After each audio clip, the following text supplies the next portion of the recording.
სომალელი მეკობრეები კვლავ ქაოსს ქმნიან აფრიკის რქის სანაპიროებთან. ეგვიპტე აცხადებს, რომ ყურადღებით აკვირდება ერთ-ერთ თავის ტანკერს, რომელიც გაიტაცეს და იემენის წყლებიდან სომალისკენ წაიყვანეს ეგვიპტელი მეზღვაურებით ბორტზე. და მეკობრეობის ამბის მიღმა ეს უფრო დიდ რეგიონულ კითხვას აჩენს. თუ მოგადიშო ვერ უზრუნველყოფს საზღვაო უსაფრთხოებას, დაიწყებენ თუ არა მეტი ქვეყანა სომალილენდის, როგორც უფრო სანდო პარტნიორის განხილვას წითელი ზღვის დერეფანში. ჩვენთან ერთად, რათა მეტი ვისაუბროთ ამ თემაზე, სალმე შეიხი, ჟურნალ Somaliland Review-ის მთავარი რედაქტორი, რომელიც სომალილენდიდან გვერდება. ეხლა სალმა სომალიას არასდროს ჰქონია შიდა უსაფრთხოების კონტროლი, მაგრამ რა შესაძლებლობები აქვს სომალილენდს, რაც მას სხვებისგან გამოარჩევს, განსაკუთრებით როცა საქმე მეკობრეობის საფრთხეებთან ბრძოლას ეხება. გამარჯობა, მადლობა რომ თქვენს არცს მომიწვიეთ. პირველ რიგში, როცა ინფორმაცია მოგაწოდოთ 2010 წლიდან სომალიის წყლებში 100-ზე მეტი გემი წარმატებით გაიტაცეს. კიდევ ასობით გემს დაესხნენ თავს, ან მათი გატაცება სცადეს სომალიის წყლებში. და როგორც ჩანს, ხო იცით, საერთაშორისო საზოგადოებამ უკვე გამოაქვეყნა სხვადასხვა ანგარიში, რომელიც ადასტურებს, რომ სომალიის წყლები უფრო საშიში გახდა საერთაშორისო საზღვაო კომპანიებისთვის.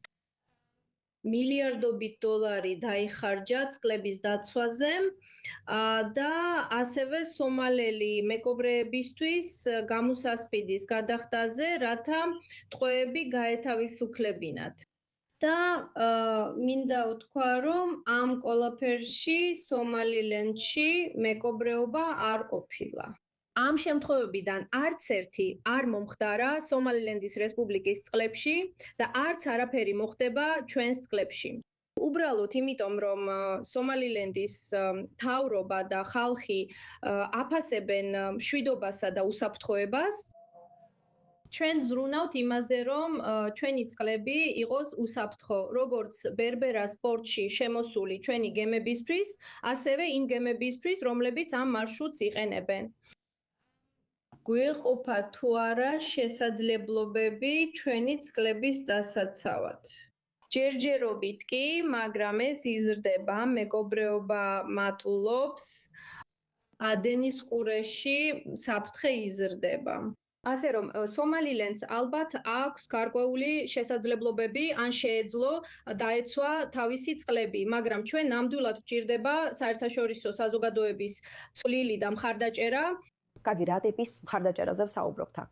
ორი ადგილი, რომლებმაც ოფიციალურად აღიარეს სომალილენდი, ეს არის ისრაელი და ტაივანი. და მათ ასევე აქვთ უზარმაზარი იარაღის ინდუსტრიები. ეძებს თუ არა სომალილენდი მათ დახმარებას რეგიონული უსაფრთხოების აღდგენაში, რაიმე ფორმით. სომალილენდი საკმაოდ ახალგაზრდა ერი არის. ჩვენ მხოლოდ 34 წლის ვართ, რაც ნიშნავს, რომ ამ 34 წლის განმავლობაში შევძელით ფინანსური ინსტიტუტების ჩამოყალიბება, ჩვენ შევძელით სხვადასხვა სტრუქტურების ჩამოყალიბება და ჩვენი უსაფრთხოება, ჩვენი საზღვაო ძალები ერთ-ერთ საუკეთესოდ ითვლება. ცხადია, რაც რეგიონში ხდება, იმიტომ რომ სწორედ მათ უზრუნველყვეს სომალილენდის წყლების დაცვა და უსაფრთხოება, რათა საერთაშორისო სავაჭრო გემებმა უსაფრთხოდ გაიარონ.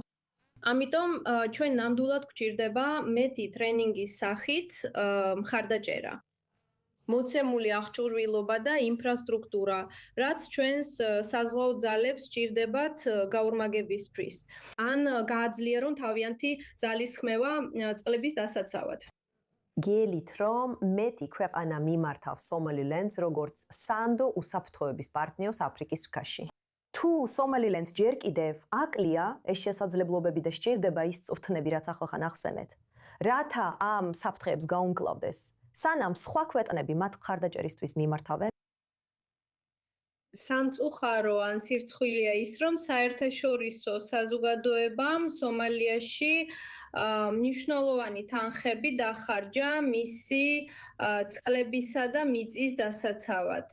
და აშკარაა, რომ სომალია ან მოგადიშოს ადმინისტრაცია თვითკმაყოფილად იქცევა იმ რისკებისა და საფრთხეების მიმართ, რომლებიც მის წლებში და მიწაზე ხდება. ამიტომ სომალილენდმა შეძლო თავისი წყლების დაცვა, შეძლო შიდა უსაფრთხოებისა და მშვიდობის შენარჩუნება საერთაშორისო საზოგადოების მხარდაჭერის გარეშე.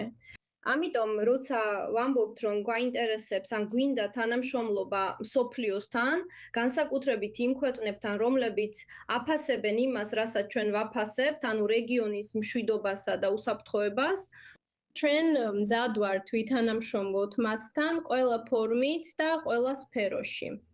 და ნებისმიერი გზით, რომლითაც შეგვიძლია დავწმუნდეთ, რომ მათი მშვიდობა და უსაფრთხოება დაცულია ამ რეგიონში. დიახ, ნამდვილად ძალიან მნიშვნელოვანი ღირებულებებია რეგიონისთვის. სალმა შეიხ, მადლობა, რომ დღეს ჩვენთან ერთად იყავით i24 News English-ზე. დიდი მადლობა მოწვევისთვის. გმადლობ.